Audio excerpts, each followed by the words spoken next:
Today we're at a real wedding. Come with me while I take all of the pictures that I take on a usual wedding day. Taylor Jackson. Shooting 67 weddings last year. Taylor Jackson, welcome. So Taylor, you are well known in this community. You're an amazing photographer. Tim, why is it snowing? It's April, Canada. All right, let's go inside. We're here at the Hacienda area, which is a Spanish-inspired cathedral type thing that's very close to our home here in Canada. And I'm shooting a wedding, and with me I have my main lens, which is the Nikon 50mm 1.4, which gets a lot of negative feedback online for being soft and being different things, but I like it a lot. I like the size, the weight makes me feel like I'm shooting a mirrorless camera, which I probably will be soon. And on my arm here, I have the Nikon D750 with the 24mm f1.8 lens, which is much lighter than the 1.4 and also about $1,200 less here in Canada than the 1.4 version. So I'm gonna shoot pretty much all day on this if I can, and then for wide shots, I got that. I'm gonna try to stay off the flash as much as possible. This is a baby.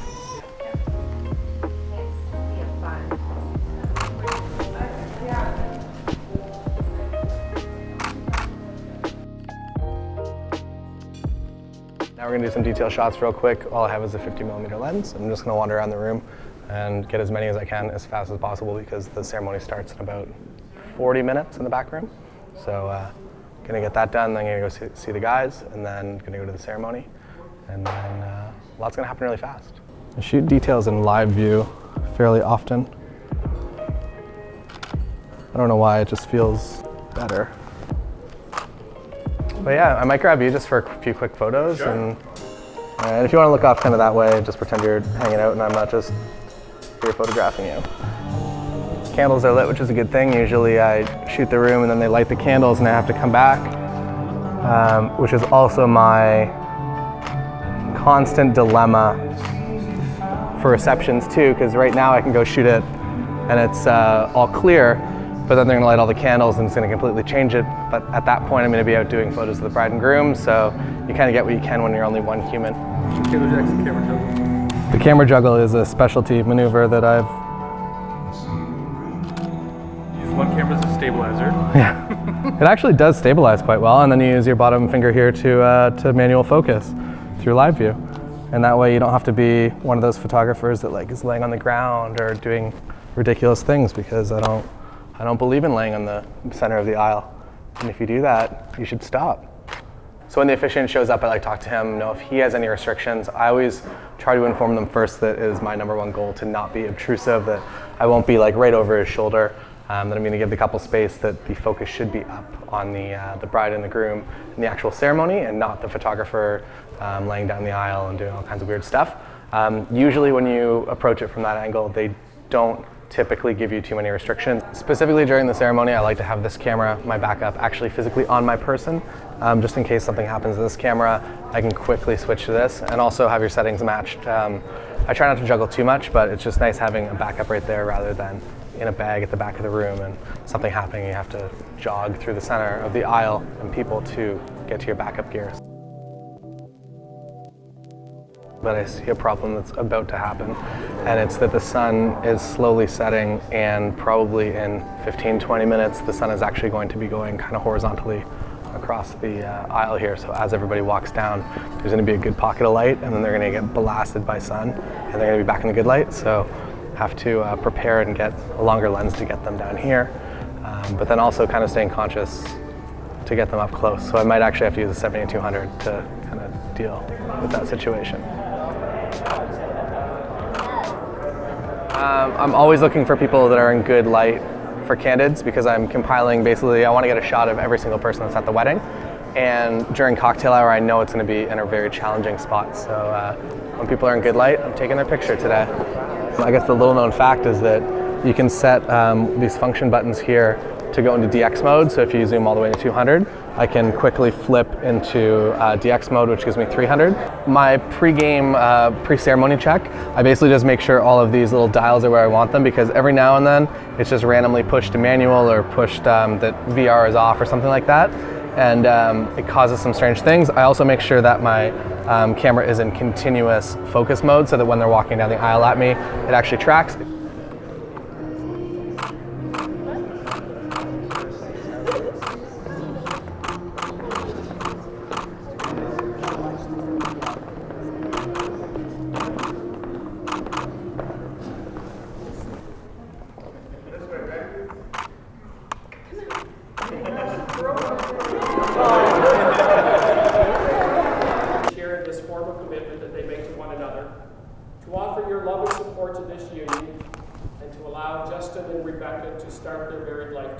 surrounded by the people that are the dearest to them. As I place it on your finger, I give you all that I am, and ever hold your bearer as husband and wife, and you may seal your vows with a kiss.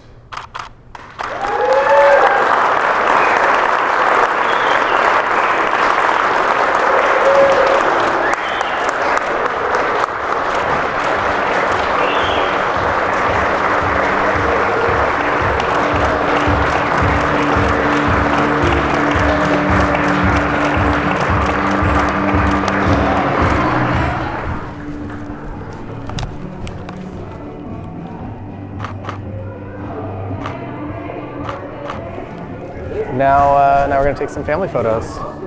Some bride and groom photos, some wedding party photos.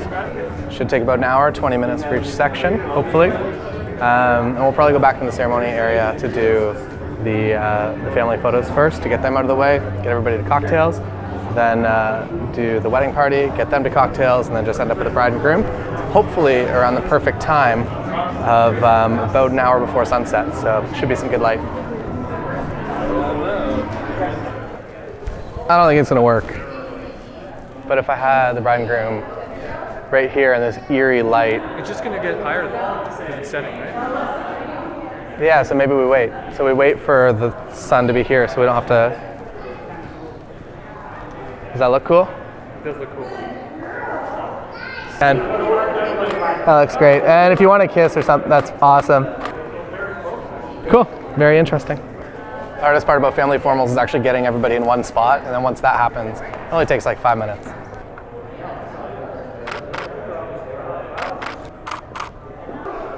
So if you just want to either left or right side, it's fine.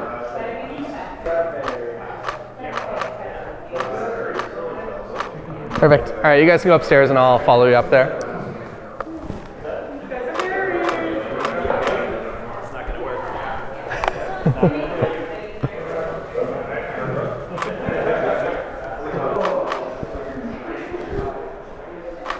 Perfect. And if you guys want to hold hands, just kind of walk towards where we're actually going. Awesome.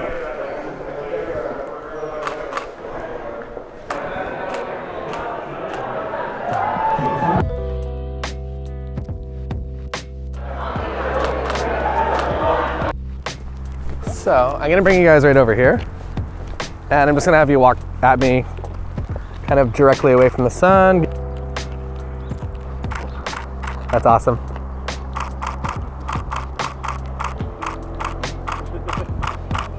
That's great. Same deal, just like get nice and close and you can look at each other and put both arms around each other though, so you're...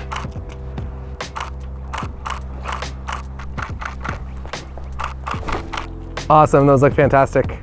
I move around a lot whenever I shoot to keep people comfortable. Also, it's cold out, so the faster I can kind of get everything done and keep people moving, the more natural they'll be and the less time they have to freeze. So basically,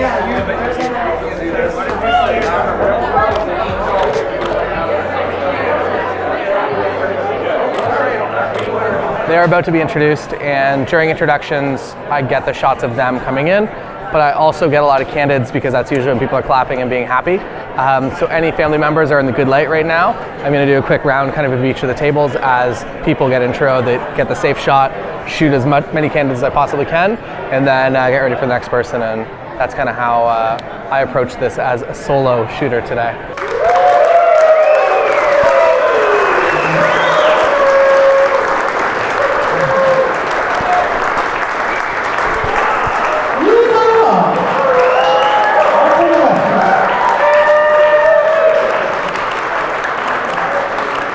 As father of the bride, I have the pleasure of making the first... This is the most romantic table for two.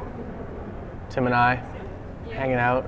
Sorry, gentlemen, I'm just going to borrow And your soup. table for 1 second. Oh, that's I so... know, I'm that's sorry. fine, that's it's fine. very tantalizing. I apologize. Yours is coming soon. Usually they're not that mean. I don't usually photograph people while they're eating because that's kind of weird. I do kind of do a lap every now and then to make sure the bride and groom, if they want to do some photos with their friends or family, that they know that I exist and that I haven't disappeared. But I'm not just going to go shoot candids of people eating their salads and soups out there, because those photos, they're not so good. Welcome to the family, both you and Ari.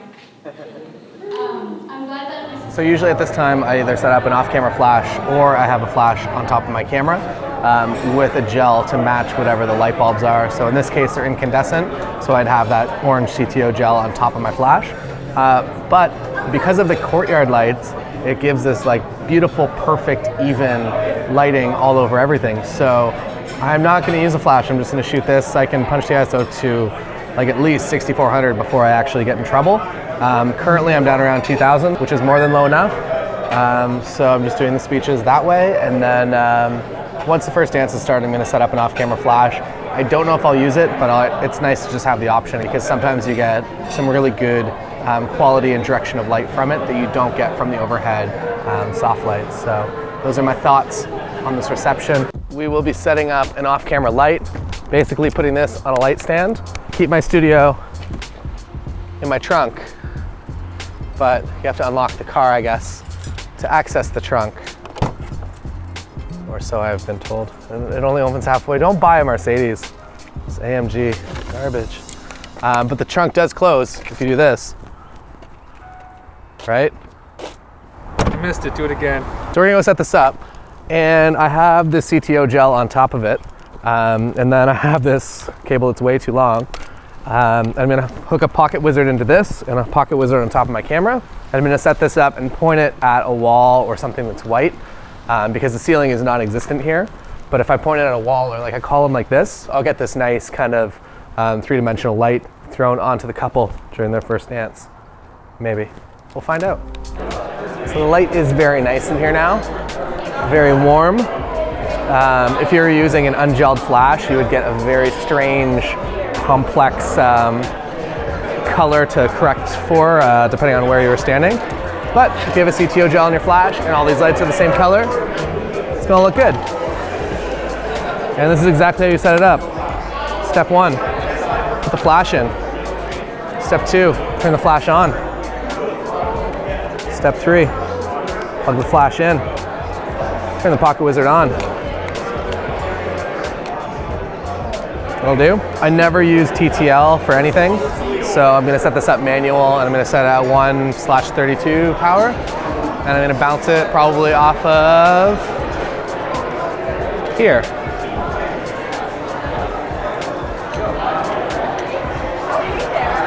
Maybe there. Looking for the optimal spread and white wall hit. So now instead of just regular nice light being out here, they're gonna get hit with this nice three-dimensional light. Surprise lights, Tim.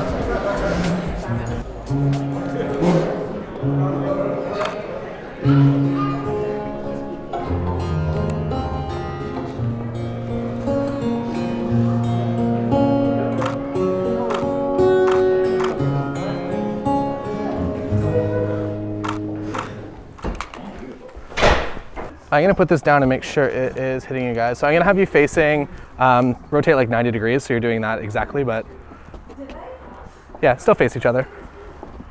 Right like that's perfect. And then move kind of as close to this side as you kind of can without getting your dress actually wet. So like somewhere right there. So we are doing a little backlit photo shot first. So they're up on the balcony. I have my flash set to 1/128.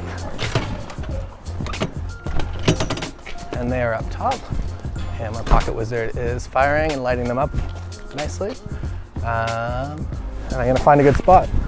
Figured I'd put the 7200 on just so that I have ultimate ability to zoom and do whatever I need. This looks super good. I actually like it way better without the flash on. So they're gonna come down, we're gonna do a similar but more straight backlit situation with them kind of in the arches here and me in the snow. Speaking of that, I should probably put my 24 on. This is actually my favorite part of the day, is this blue hour. Everybody, they prefer the golden hour. I prefer the weirdness of this, so I appreciate it when my couples send me sample shots of things that they would like to do, and this time of day is one of them. And I'm pretty much just gonna have you guys in the center of this, in the center right here. And yeah, so if you wanna be right here and you can face each other,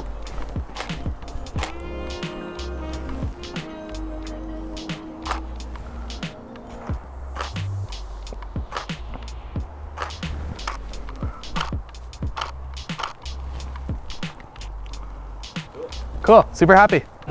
Thank you so much for watching. This is the end of the wedding day for me. It's 9:30 on my way back home. If you enjoyed what you saw, maybe leave a comment. If you have any questions about what I'm doing, because I know this was a very brief overview of a lot of things really fast, feel free to ask more questions. I get back to as many comments as I can. You can head over to the link in the description to find all my courses, including my advanced wedding photography course and how to travel the world for nearly free and things like that. So check that out. We're on our way home, and see you next time.